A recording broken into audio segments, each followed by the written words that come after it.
Educação. Com a palavra o professor Nildo Orix.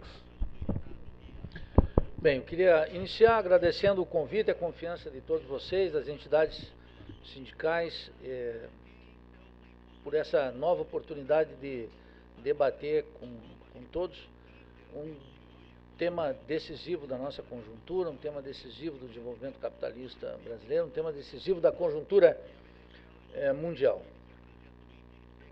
E, na verdade, essa breve exposição que eu vou fazer aqui tem um sentido só.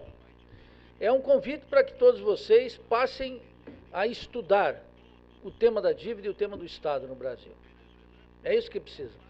Se o futuro depender da exposição do Matias, ou minha, ou de outros professores, vocês estão rigorosamente perdidos.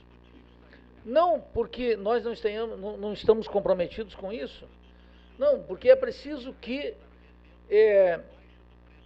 se retome, e esse é o primeiro recado que eu queria mencionar aqui, nós precisamos constituir no Brasil um novo radicalismo político.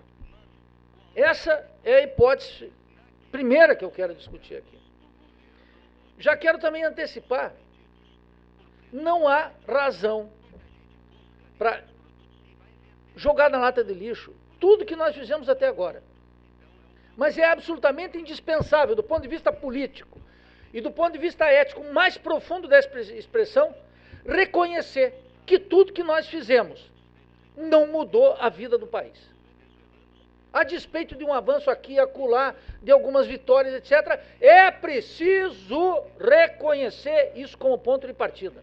O que nós fizemos até agora, nos orgulhamos disso. E é também preciso reconhecer que foi absolutamente incapaz de mudar a vida das maiorias no país. A maior parte da população brasileira, para além de ideologias de consumo eleitoral, segue não só com os pés, com o pescoço afundado na miséria, na ignorância, na exploração e na violência. Esse é o ponto. Se não é assim, nós vamos ficar discutindo o tema do ajuste fiscal. E aí eu pego minhas malas e vou embora. Porque não tem nada para ser discutido substancialmente aí. O Matias já deu aqui, me beneficio imensamente do quadro analítico que ele colocou, com o qual nós, obviamente, se ele já antecipou, estamos de acordo. É preciso reconstituir um novo radicalismo político no Brasil. Eu sei, muitos vão dizendo, olha, essa formulação é perigosa, é aventureira, é irresponsável. Os partidos colapsaram, as associações de moradores não têm vitalidade e meu próprio sindicato é muito débil. Dou o exemplo do meu sindicato de professores da Universidade Federal de Santa Catarina, está desfiliado do ANDES e temos 2 sindicatos, nenhum representa, e há mais de 2 meses não temos o quórum necessário para estabelecer uma assembleia e acompanhar a greve nacional do ANDES. Como é que diante desse quadro eu estou propondo um novo radicalismo político? Eu digo claramente, exatamente por isso. Porque as formas de luta que tivemos até agora, a praxis política que nos orienta de maneira consciente ou inconsciente, é absolutamente insuficiente para enfrentar essa nova ofensiva da burguesia brasileira. Isso é preciso deixar muito claro e estabelecido.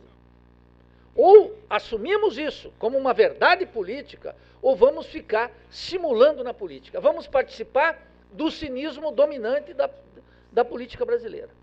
Claro, vamos participar de uma maneira mais inteligente, supostamente mais crítico, até mais combativa, porque fazemos greves, mas vamos estar participando desse teatro que continua reproduzindo de maneira ampliada a dependência, o subdesenvolvimento e a miséria de milhões. E queimando a riqueza do país para uma elite muito pequena, menos de 5% da população brasileira.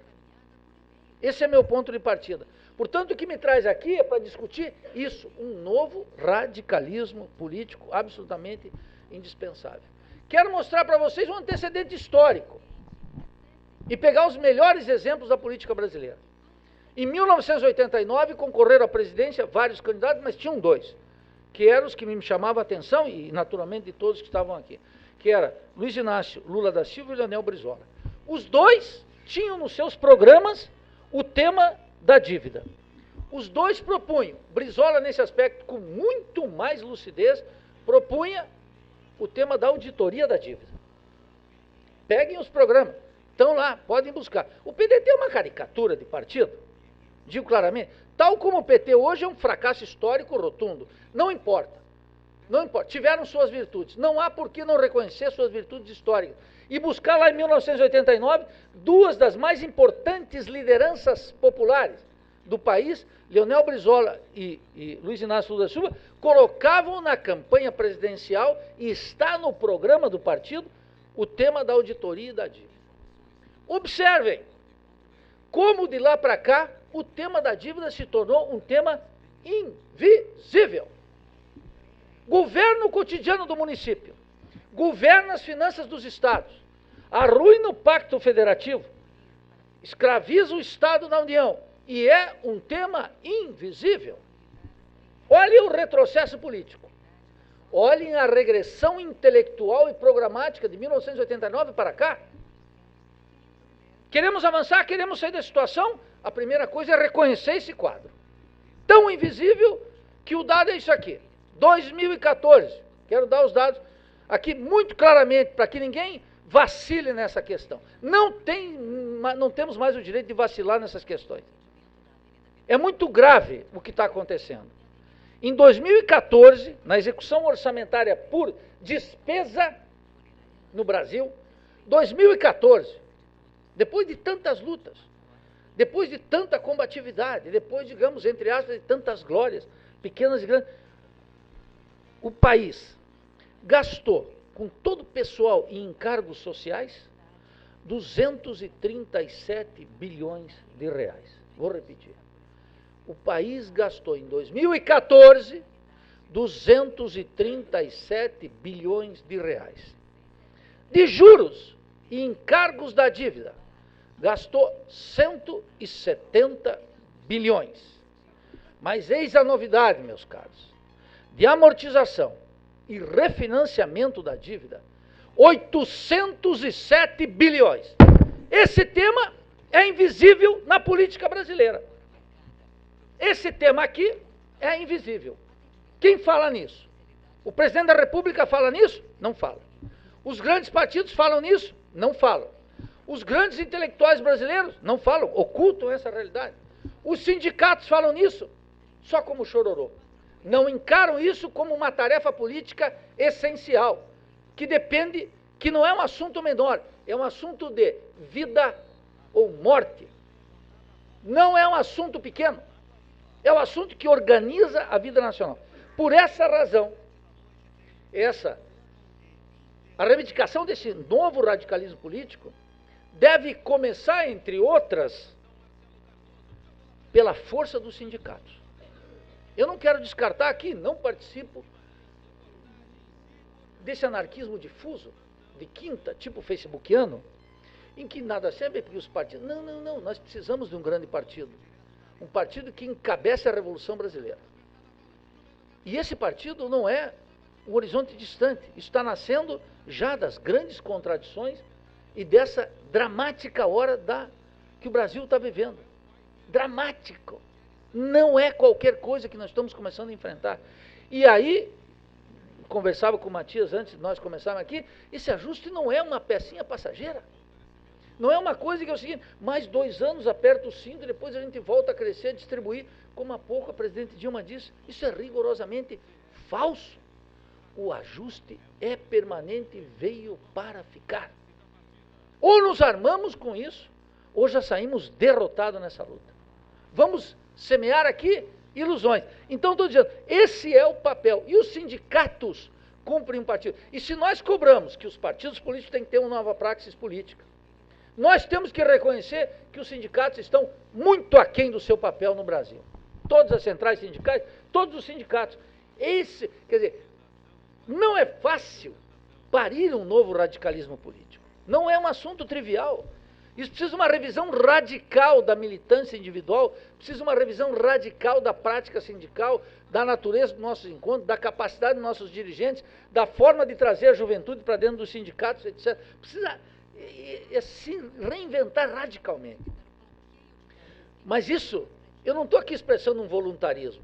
Eu estou dizendo o seguinte, ao contrário de 6 anos atrás, quando todo mundo estava iludido que o Brasil estava indo bem, tirando 30 milhões da miséria, metendo 40 para a classe média, e que o Brasil era um gigante das relações internacionais, etc. Naquele cenário, essa pregação minha, que já existia, não tinha audiência. Agora tem. Agora não estou sozinho, como não está sozinho um monte de gente que está discutindo o seguinte: é preciso fazer uma alteração qualitativa da luta política no Brasil. Isso quer dizer o seguinte: sem nenhuma renúncia do já feito. Nenhuma. Todo mundo pode se orgulhar do que fez até agora. Mas é preciso uma ruptura com isso. Se quisermos manter, dar inclusive sentido para os combates que nós tivemos até agora.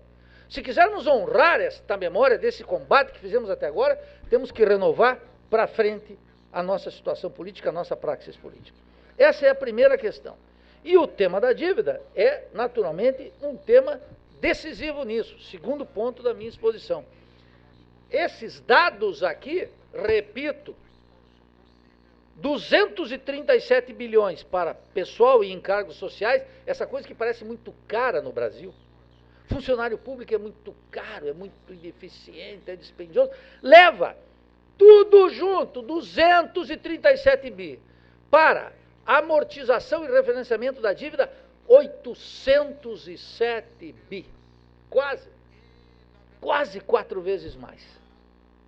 Mas isso aqui, o segundo ponto, é invisível. A imprensa não fala sobre isso. Os partidos políticos, em seus programas, muito raramente, não tocam nesse tema. Os intelectuais calam sobre essa questão social. Os banqueiros não só silenciam, não só são historicamente invisíveis, como os banqueiros douram a pílula. E não há diversão no país, noticiário no país, mídia no país, que não seja financiada por um banco. Essa é a questão. Dominam a luta política e é inexistente. Alguém, por acaso, sabe, todos os meses, há um leilão de dívida pública? Não é motivo de atenção para a grande mídia. E eu entendo por quê, ela é financiada por eles. Mas não é motivo de atenção dos jornais sindicais. Tampouco aparece ali. Não é mais um segredo, nós podemos analisar. Tem a auditoria da dívida, que é uma grande conquista, os comitês que estão analisando isso. Aí vocês vão ter uma aula hoje à tarde com a Maria Lúcia Patorelli, a nossa auditora do Brasil. Ela coloca isso, que qualquer semi-analfabeto entende, sai dali e diz: bom, aqui temos um grande problema.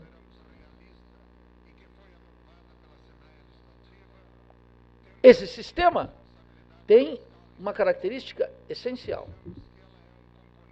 Combina superlucros com pequenas benesses para a população.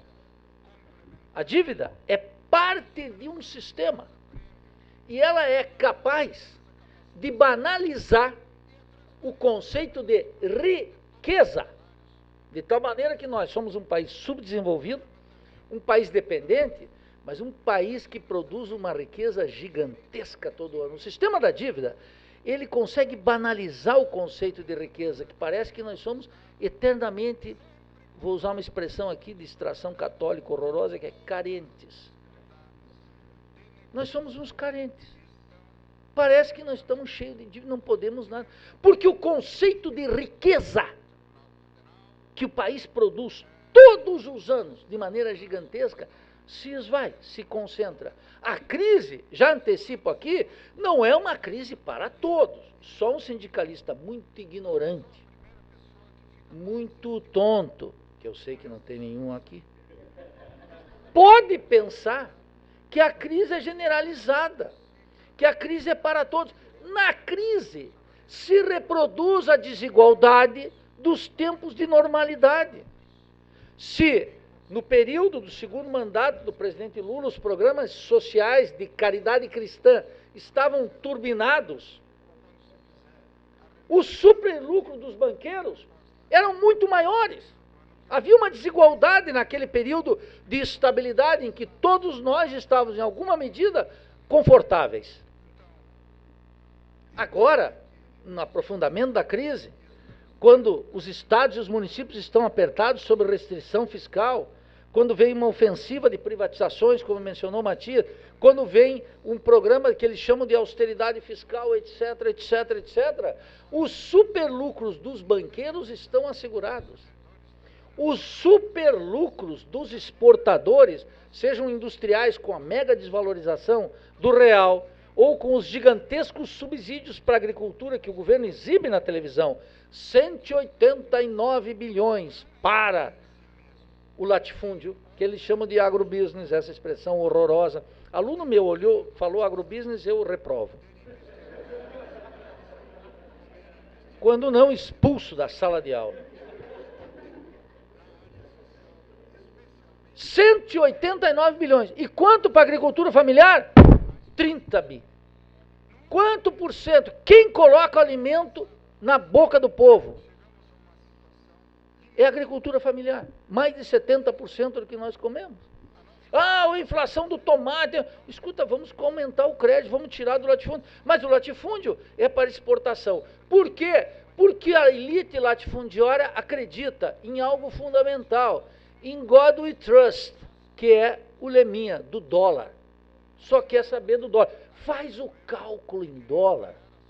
Vocês aqui, acreditando no mito da moeda forte, o real, e eles fazendo o cálculo e mandando para fora o dinheiro, com o apoio do governo, do Banco Central, do Ministério da Fazenda, acumulando bilhões de dólares nos bancos estrangeiros.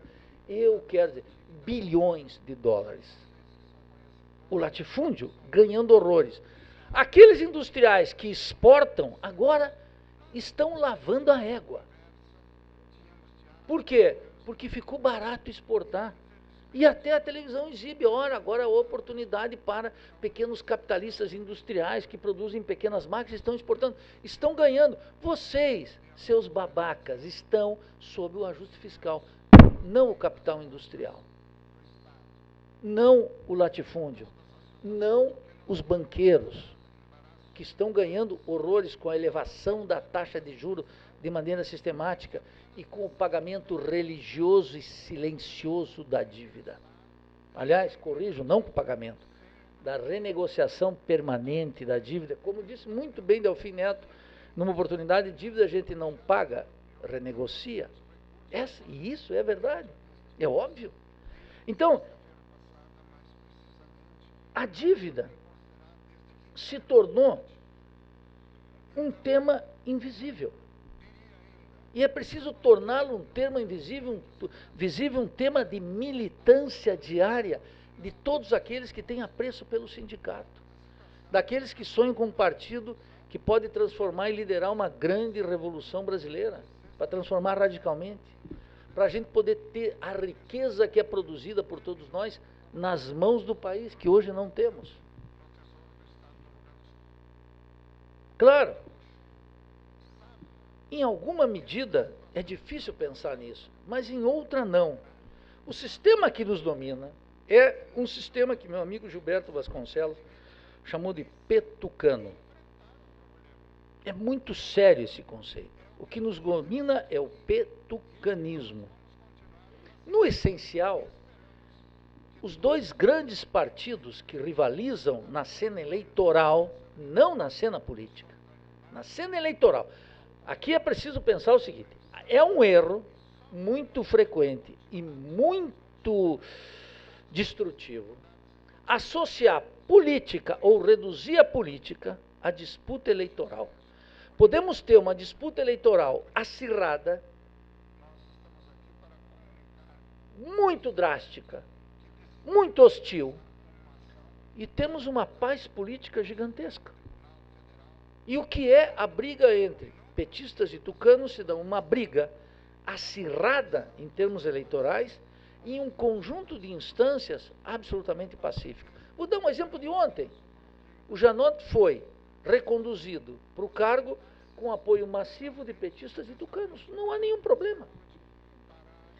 E o Procurador-Geral da República está de fato interessado, como disse no Senado, em ir fundo no tema da corrupção, e onde paga Chico, paga Francisco, como disse? Por acaso ele está afim de estender, junto com o heróizinho da burguesia brasileira chamado Sérgio Moro, e estender a corrupção não para as empreiteiras, mas no sistema de contratação da dívida que está atravessado pela corrupção, de cima embaixo, violando normas do Banco Central, violando a Constituição, corrompendo funcionários públicos, acomodando ministros. E se vocês imaginam a corrupção com as empreiteiras, multiplique o horror por 2 milhões ao pensar na corrupção inerente ao sistema de dívida, que não obstante parece um assunto limpo, porque quando vocês olham um funcionário obscuro, medíocre, como Joaquim Levy, burocrata do Banco Bradesco, funcionário do Bradesco, e formado numa faculdade como a de Chicago, o seu doutorado, e observem como é ele. Ele não participa de polêmica, ele não grita como eu, ele não bate na mesa, ele parece um robô. No Congresso, na cena de televisão, no momento de tensão, no momento de alegria, ele é uma nota só. Ele não participa de polêmicas e ele é o queridinho do sistema petucano. Todos se apoiam nele. A presidente Dilma, porque se ela tirá-lo, é muito possivelmente que ela balance mais. E no outro lado, os tucanos dizem, se ela cair, o Levy pode cair, nossa política cai.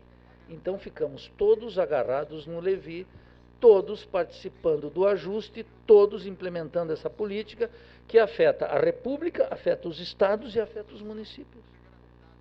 E todos participamos do pacto. Esse sistema petucano, não obstante, que parece tão sólido, já não desperta a atenção de ninguém. Eu dei um dado aqui na última vez, e repito, nas últimas eleições, a presidente Dilma teve 53 milhões de votos, é isso? O senador Aécio Neves teve 50 milhões de votos, e nós que votamos em branco tivemos 38, 40 milhões. Se somar os que votaram em branco com o senador Aécio, a presidente Dilma é minoria. Se votarmos em branco, os que votamos em branco com a presidente Dilma, Aécio tampouco existe. Qual é o ponto? O sistema político é incapaz de representar vontade popular. Colapsou. Além do que, muita gente que votou na presidente Dilma queria só rechaçar o Aécio. E muita gente que votou no Aécio queria só rechaçar a presidente Dilma. Não há convicção aí. Não é que não há setores que fazem, com a melhor das boas vontades, convicção. O voto de rechaço a Aécio é um voto de rechaço do que existe pior na sociedade brasileira, como nós estamos vendo o senadorzinho também contemplado em Furnas. Está todo mundo metido nisso. Não importa que tenha proteção da mídia, está lá. E o CEF, aquele que mandou vários para os bancos do réu de investigação, também disse, o senador levou a sua grana. E como diria Carlos Drummond de Andrade, Minas já não existe mais.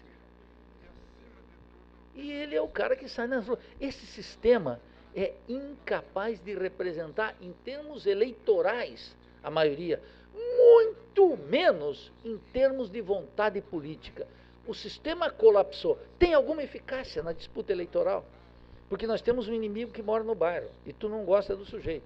E o sujeito é um cretino, e o sujeito apoia banqueiro, e o sujeito é contra as cotas, e o sujeito tem um monte de coisinha ali que tu fica querendo matá-lo. Então tu vai lá e diz, então, diante dessa desgraça, vamos evitar o pior, vamos pegar aqui o melhorzinho que nós temos para votar. Só que isso já colapsou. Na raiz desse colapso do sistema político, é que criaram-se as condições para um novo radicalismo político. Vai demorar? Vai ter o tempo brasileiro. No Brasil, tudo é lento. Tudo é lento, pode ver. Alguns países têm um tempo político muito mais explosivo. O caso, por exemplo, da Argentina, estamos aqui no Rio Grande do Amado, aqui nos Pampas, na República dos Pampas. O que é isso? É mais explosivo. Na Venezuela é mais explosivo, no Brasil é mais lento, no México é mais lento. Aí temos que ver em cada país latino-americano. Mas aqui, já estamos nesse tempo de mudança. Não é que isso vai acontecer, quero dizer para vocês, eu não estou fazendo uma previsão futura. Eu estou dizendo que essas estruturas já estão se mexendo aqui e agora, já estão em movimento. E o movimento sindical tem que apressar esse ritmo. Terceira questão, além da dívida ser invisível, a dívida tem uma implicação central para o tema do Estado. Para o tema do Estado. E quero mencionar aqui 2 ou 3 aspectos das implicações do Estado. Primeiro, para honrar e fazer toda a política de pagamento dos serviços, amortizações e renegociações da dívida, não pode existir qualquer ilusão sobre o Brasil como um país que está em desenvolvimento, que vai fazer uma política desenvolvimentista, etc. Isso é uma fraude. Quer dizer, primeiro quero mencionar aqui algo fundamental, é o beabá da dívida. O Brasil não está pagando a dívida. Aqui tem o tema da linguagem. A linguagem, como diria o Marx, o Carlos Marx, que devia acompanhá-lo nas orações à noite, livro de cabeceira. Carlos Marx diz o seguinte: a linguagem é a consciência prática. Então, muito cuidado com a linguagem. Então, a linguagem é a consciência prática. Nós não podemos dizer o Brasil está pagando a dívida. O Brasil não está pagando a dívida, porque quanto mais o Brasil paga, mais a dívida cresce. Então, o Brasil, porra, não paga. Nem pagou. Todo o esforço para pagar a dívida é um esforço para multiplicar o endividamento estatal. Mas a gente diz, olha, inclusive nós que denunciamos, olha, o Brasil tem que parar de pagar. Não, o Brasil não está pagando, porque se tu está pagando uma dívida, Chimê, a dívida diminui. A dívida externa é o único caso que se paga e a dívida cresce. E o sujeito sai na rua, estamos denunciando que o Brasil está pagando. Não, o Brasil está multiplicando a dívida. O mecanismo é de multiplicação e de superendividamento do Estado. Quero mencionar 2 implicações sérias sobre o superendividamento estatal. Primeira, um Estado superendividado é um Estado que não pode praticar uma política desenvolvimentista sob nenhum argumento. Mas não é que impede o crescimento. O superendividamento do Estado, eu poderia dizer, inclusive permitiu essas modestas taxas de crescimento. O crescimento que nós tivemos até agora, 2,5%, 2,5% que foi a média do primeiro mandato da presidente Dilma, essa média só foi possível por causa do endividamento. Ele também é nocivo. Por isso que quando tem crescimento econômico, eu digo, crescimento econômico, que bom. Isso não, que pode ser muito ruim. Pode ser péssimo, como tem sido o crescimento econômico, péssimo. Por quê? Porque se desagregar o PIB, vai ver que o PIB cresce, não na indústria. Na indústria tem uma regressão. Cresce na agricultura e cresce no que se chama serviços, que é bancos. Cresce aí. É um PIB horroroso, é um PIB que não gera riqueza. Pode crescer 5%. Na modalidade atual é ultra nocivo e não tem meu aplauso e sou absolutamente e radicalmente contrário a essa modalidade de crescimento que cresce 3, 4, 5% e o proleto, o trabalhador, o funcionário público começa a sorrir, ai que bom, cresceu o PIB, é um absurdo, porque é uma regressão industrial. E nós sabemos, desde Adam Smith, nem vou falar do querido Marx, desde Adam Smith, que o que faz a criação da riqueza é a divisão social do trabalho. E essa divisão social do trabalho ocorre com maior intensidade na indústria. Claro, aí vocês olham e dizem, meu Deus, estamos perdidos. Por que estamos perdidos? Porque a burguesia industrial brasileira é cada vez mais raquítica. E tudo que tu consome na tua vida está escrito lá em algum lugar, Made in China. E sobretudo máquinas e equipamentos. Esse é o problema. Um grau de internacionalização da economia gigantesca. Pequeno, por isso que a inflação não baixa. Sabe por que a inflação não baixa? Porque o câmbio desvaloriza, e estamos chegando lá em 4, e o comerciante da esquina que vende o pão sabe que tem que pagar o preço do trigo em dólar, porque importa da Argentina. E o industrial de São Bernardo do Campo sabe que vai ter que comprar máquinas e equipamentos em dólar, e portanto ele reproduz o preço aqui. Só para dar um exemplo. Do que alimenta a inflação? A inflação não é um urso que se alimenta de alguma coisa cósmica que nós não podemos dominar. Se alimenta disso. O padeiro sabe que o pãozinho vai ficar mais caro, porque se a moeda desvaloriza, tem que comprar o trigo da Argentina, tem que importar e tem que dar mais reais para comprar aquela quantidade de dólar para pagar o trigo que vem de lá. É simples. Não precisa uma faculdade de economia. Aliás, lá se ensina o oposto. É preciso entender, né, seu Josué? Aqui em tudo quanto é canto. Nessa e na minha, em todas. Ou vocês acham que os economistas são os caras legais? É a rapaziada do business. Eles estão aqui para outra coisa. E por isso duvidem também do que eu estou dizendo aqui. Então, quero dizer o seguinte, esse assunto é impossível pensar desenvolvimento, por isso que é impossível pensar política social, é impossível enfrentar o drama urbano, é impossível enfrentar o drama da segurança, é impossível avançar no desenvolvimento da cultura, é impossível desenvolver ciência e tecnologia no nosso Brasil, porque não pode um Estado super endividado, não pode fazer política efetiva. Pode outra coisa que é o que nós temos, simular que faz. Simular. E vou dar aqui já na testa, na veia, porque pode fazer o Bolsa Família, nada mais. Pode praticar a caridade cristã. Eu vou falar 8 horas. Isso aqui é só teatral, conheço o José, mas... Não vou falar 8 horas, falei 2 horas também. Vou dar 2 exemplos bem clarinhos, para vocês não pensarem que eu estou chegando de outro planeta. Estou no mesmo mundo que vocês. Vou dar 2 exemplos. A Alemanha, nazista, e vou dar o Iraque, depois da intervenção, da invasão dos Estados Unidos. Na Alemanha, Hitler se deu conta... Está contado aqui no Brasil, o livro do presidente do Banco Central alemão, foi traduzido pela editora 34, chama aqui Meus Primeiros 76 Anos de Vida. Vale a pena que vocês leiam. É um contador, e basta com um contador. O que eles dizem? Chegam lá e dizem o seguinte, olha, a Alemanha saiu da Primeira Guerra Mundial tendo que pagar as chamadas reparações de guerra. E Hitler olhou, e Hitler, a burguesia alemã, os industriais, os banqueiros, olharam e disseram, bom, se pagarmos as reparações de guerra, a Alemanha não levanta. Então ele escreveu um livrinho chamado O Fim das Reparações. Esse não está traduzido em português, mas dá para ler também.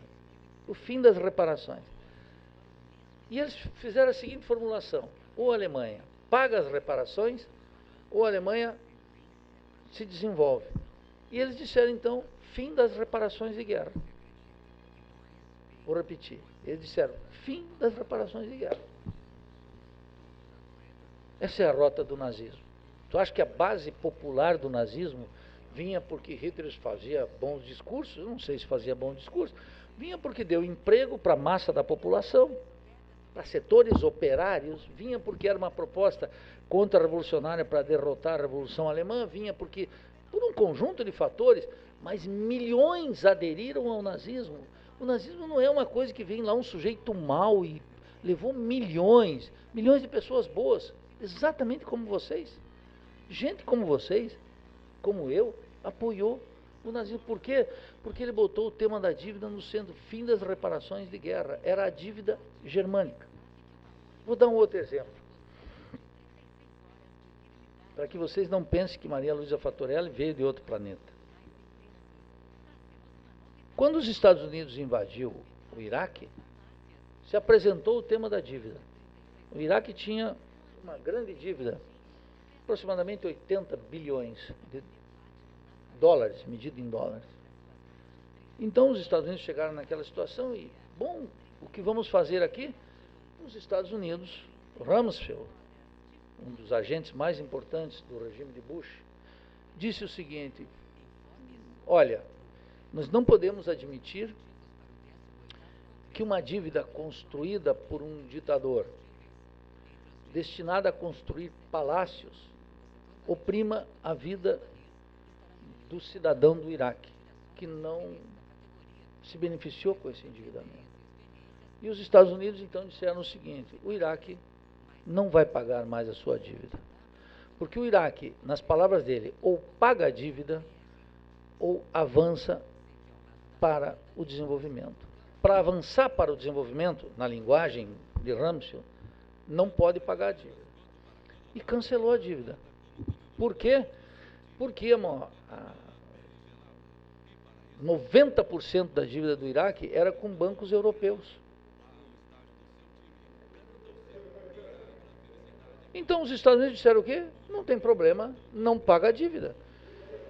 É óbvio. Isso para dizer que não há aí nenhuma lei de ciência, uma violação de um princípio físico, nada. É política. E então os Estados Unidos disseram, o Iraque não vai mais pagar a dívida. E deu, vou usar uma palavra maldita, um calote nos bancos europeus.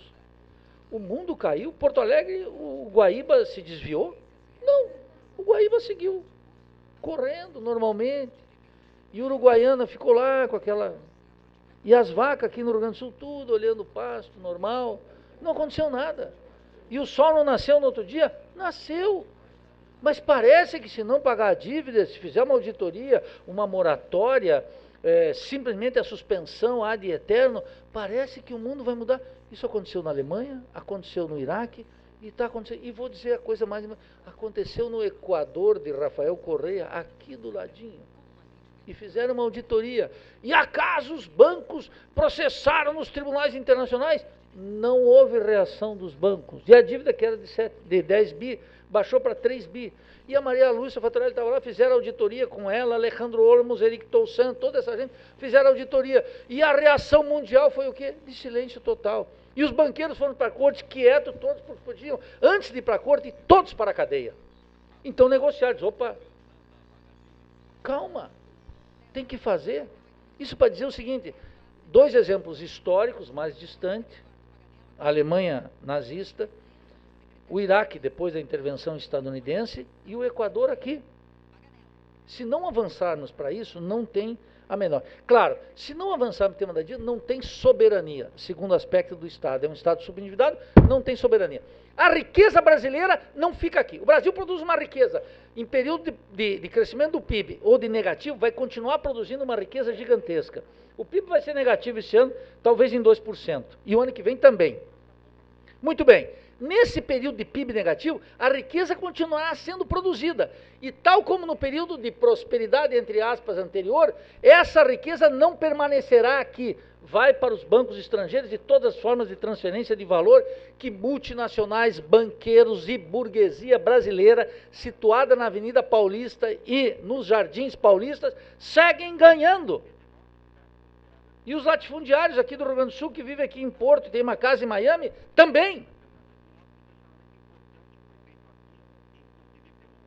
Vai continuar essa riqueza saindo. Um país que não controla esse sistema de dívidas, que não elimina esse sistema de dívida, não tem soberania. Nenhuma. Zero. Zero soberania. Zero na indústria cultural.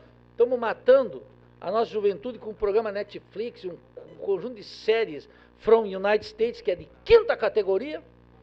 As salas de cinemas todas internacionalizadas. Daí até não controlar o solo e o subsolo brasileiro, porque as multinacionais fazem o que querem, desde o desmatamento da Amazônia ao envenenamento no campo com inseticidas, pesticidas e tudo isso que vai na soja e na transgenia.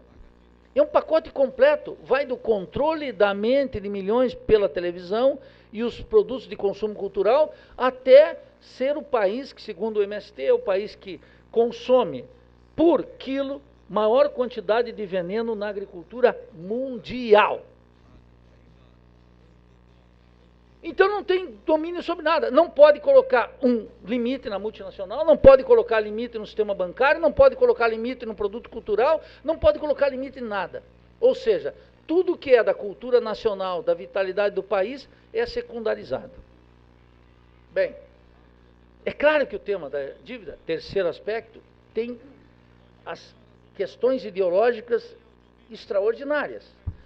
Vou mencionar aqui, eu tinha 5 ou 6 pontos, mas em função do tempo, quero mencionar 2 aspectos disso. Primeiro, a crise é fiscal. É a coisa mais falsa que pode existir. Eu proponho aqui que se acabe com essa ideia de ajuste fiscal. Ninguém mais fala nisso. Por quê? Porque não temos, a crise do Estado brasileiro não é uma crise fiscal. O que seria uma crise fiscal? Por definição, mais elementar.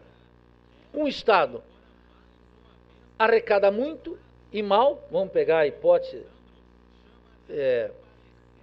da burguesia brasileira, arrecada muito e mal, e gasta muito pior. O Estado é ineficiente, portanto, o serviço público, nós pagamos muito imposto, mas ao contrário dos holandeses, temos um péssimo serviço.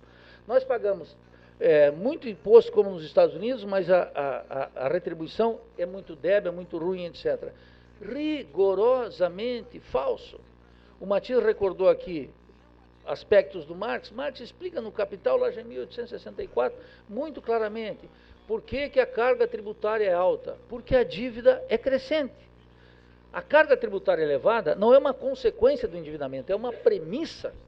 Quando Fernando Henrique Cardoso entrou em 1994 e começou, elevou a taxa de juros e começou a elevar a carga tributária violentamente, que seguiu nos 8 anos do presidente Fernando Henrique Cardoso e, sobretudo, no período do Palocci, os 3 primeiros anos de Lula, que aplicou um ajuste fiscal mais profundo que o do Malan. Palocci foi pior do que o Malan no ajuste fiscal, continuou crescendo a carga tributária, até nós chegar a 36% do PIB, mais ou menos. Isso não era para atender as demandas sociais, isso era para fazer frente ao gigantesco endividamento do Estado, que começou com esse mega assalto ao Estado, que era uma dívida que era de 64 bilhões de reais, quando começou em junho de 94, e Fernando Henrique terminou em 740, 720 bilhões, e o presidente Lula dobrou para 1,5 trilhão e a presidente Dilma para 3 trilhões. Está ali o dado. Se incluir a dívida do Tesouro, está ali os 3 trilhões. Como é que paga isso, cacete? Paga elevando o tributo. Isso não tem nada a ver com crise fiscal. Isso tem a ver com crise financeira. É um assalto financeiro ao Estado. O superendividamento estatal. Esse superendividamento estatal, segundo o aspecto ideológico da dívida, não pode ser pago com ajuste fiscal, por maior que seja o ajuste fiscal. E ele está sendo radical e vai se radicalizar mais contra nós. É uma guerra contra o povo. Radicaliza, aumenta esse ajuste, corta gasto e aumenta imposto e arrecada e tira as benesses para os capitalistas, etc. Mais ou menos. Vai cortando tudo isso. Não dá conta da carga financeira.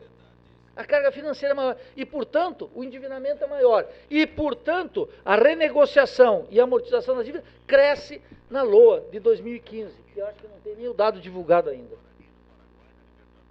Não saiu ainda, pelo menos lá no Banco Central busquei.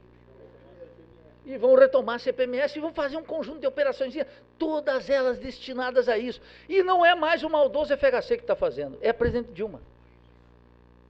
Então nós temos que acordar. O que está acontecendo? Acordem. Esse é o ponto.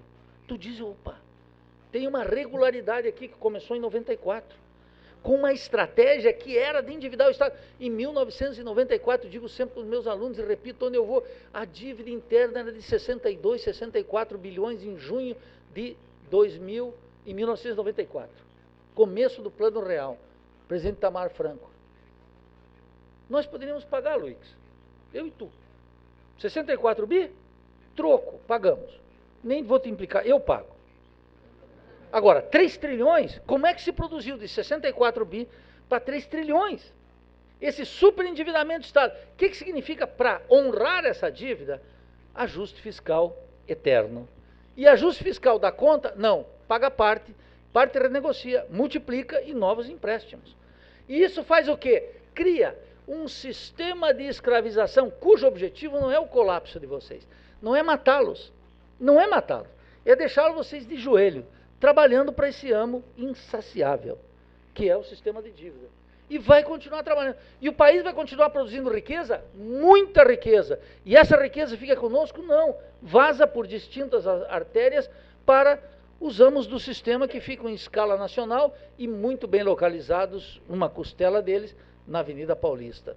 A burguesia industrial brasileira, a burguesia comercial, a burguesia agrária, as multinacionais e os banqueiros nacionais e estrangeiros. Então, esse é o tema. A dívida, portanto, se transforma num sistema de dominação. Vou concluir. Se transforma num sistema de dominação. Não é, portanto, uma crise fiscal, não tem. Segunda ilusão, antes de eu concluir com o sistema de dominação, queria dizer assim, qual era a propaganda há pouco tempo atrás? Foi durante o mandato do presidente Fernando Henrique Cardoso, e foi durante o mandato do presidente Lula, e foi assim no primeiro mandato da presidente Dilma. Qual era o argumento dos economistas? A dívida brasileira representa 53% do PIB.